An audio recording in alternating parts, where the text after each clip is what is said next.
झारखंड विधानसभा चुनाव की चर्चा हर तरफ है। यह चुनाव झारखंड की सभी 81 विधानसभा सीटों के लिए होगा।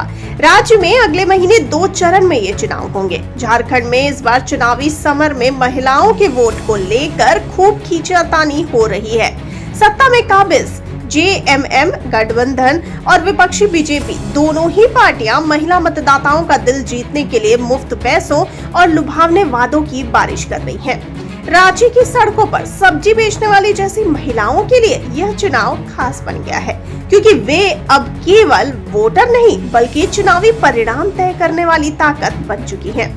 झारखंड में आगामी विधानसभा चुनाव के लिए माहौल गर्म हो चुका है और इस बार महिला मतदाता चुनावी गणित का केंद्र बन गई है।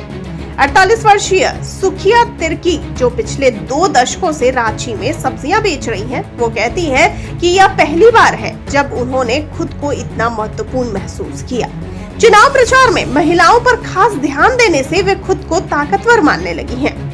सत्ताधारी जेएमएम गठबंधन और बीजेपी दोनों ही अपने अपने तरीकों से महिला वोटर्स को साधने में जुटे हैं। सत्ता में वापसी के लिए जहां जेएमएम गठबंधन महिलाओं को मुफ्त आर्थिक मदद का वादा कर रहा है, वहीं बीजेपी ने भी उनकी जरूरतों को ध्यान में रखते हुए विशेष योजनाओं की घोषणा की है।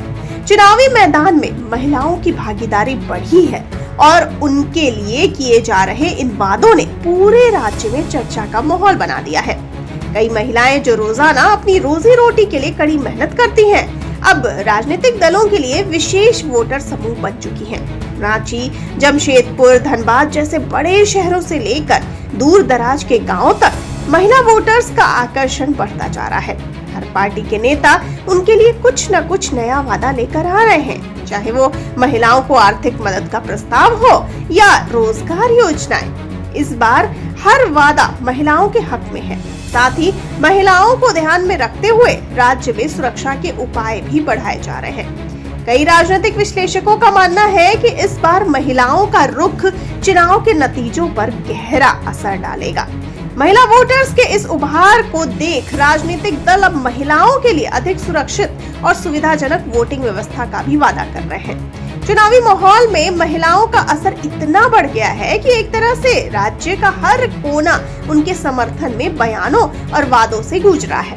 अगले महीने होने वाले विधानसभा चुनाव के दौरान दोनों चरणों में महिला मतदाताओं का रुख तय करेगा कि सत्ता की कुर्सी आखिर किसे मिलेगी। आपको बता दें कि झारखंड में 13 मई से 1 जून तक 4 चरणों में हुए चुनाव में कुल 66.19% मतदान हुआ। 12 लोकसभा सीटों पर महिला मतदाताओं की संख्या अधिक थी। जानकारी के अनुसार महिलाओं ने केंद्र सरकार की योजनाओं को ध्यान में रखकर भी वोट दिया था। केंद्र की मुफ्त राशन और मुफ्त गैस वाली योजना से प्रभावित और लाभान्वित होकर भी वोट किया है। हालांकि कई विधानसभा क्षेत्रों में महिलाओं की जनसंख्या भी अधिक थी।